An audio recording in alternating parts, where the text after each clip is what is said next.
माता सीता का हरण होने के बाद उन्हें खोजते हुए जब पवन पुत्र हनुमान लंका पहुंचे तो उन्होंने सबसे पहले वहां का जायजा लिया।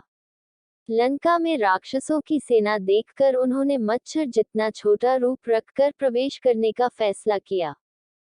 समुद्र पार करते समय मायावी राक्षसी ने अन्य जीव जंतुओं की तरह हनुमान जी को भी ऐसा ही समझकर खाने की चेष्टा की थी, किंतु हनुमान जी उसकी मंशा तुरंत ही समझ गए और उसको मारकर समुद्र पार कर गए।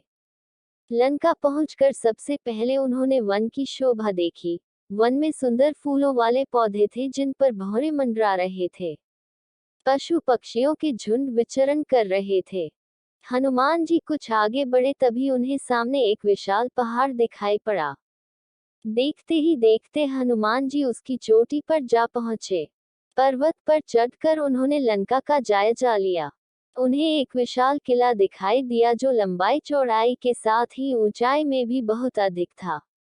चारों तरफ अथाह समुद्र था।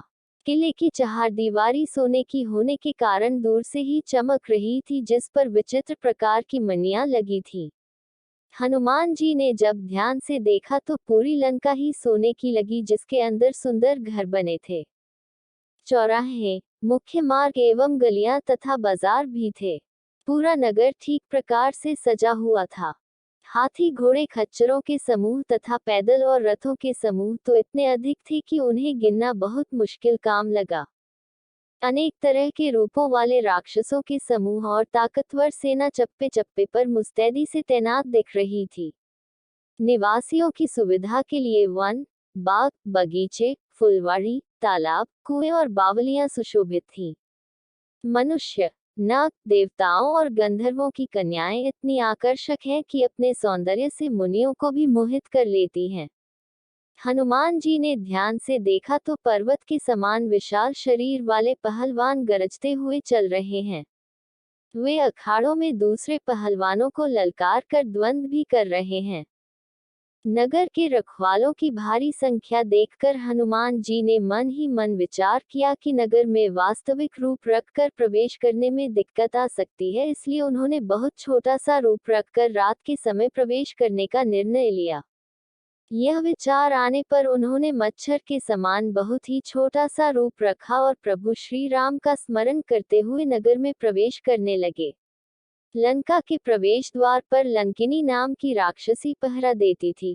जैसे ही हनुमान जी द्वार से अंदर जाने लगे तो राक्षसी ने टोंकते हुए कहा कि बिना मुझसे आज्ञा लिए तुम अंदर कैसे आ सकते हो?